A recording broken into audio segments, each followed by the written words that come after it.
Thank you very much, Mr. Speaker.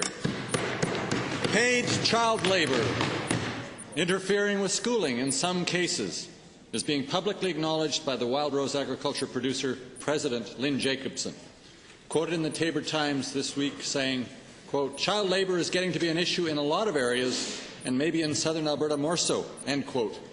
Also this week, a letter from the Vice President of McDonald's Foods acknowledges child labour concerns, and I'll be tabling that today. To the Minister of Human Services, how many major corporations like Pepsi, Frito-Lay and McDonald's, as well as agriculture producers, are needed to get this government to bring in child labour standards in Alberta? Honourable Minister.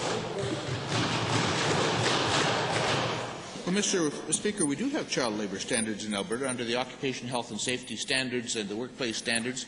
You can't employ a child under 12 except in certain specific categories without a specific permit, and which you can apply for, so there can be an investigation with respect to whether that's an appropriate job. You can only employ children between 13 and 15 years of age in certain circumstances, and not to interfere with their education. Over 16, there are other regulations. So there's many standards with respect to the employment of children in this province.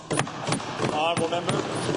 Well, the minister effectively avoided the question of agricultural operations. With Alberta's Injury Centre identifying recent increased rates of child injury as well as deaths every year, as the minister is well aware, some as paid farm workers, and the Judge Barley report of 4 years ago calling for health and safety standards on industrial farming operations, how long must children wait for action from this minister? Honourable Minister. Well, Mr. Speaker, the Judge Barley report had nothing to do with child labour on farms. I didn't hear him refer to farms in his first question with respect to child labour standards. But I think it's important that we do have appropriate safety processes in place in every industry across the province, that we encourage agricultural industry, like every other industry, to take safety seriously and to ensure that there are appropriate safety standards for all their workers, not just children. And the one thing we do need to be clear on is that we use statistics appropriately in this House and in this discussion, because it's a very serious discussion.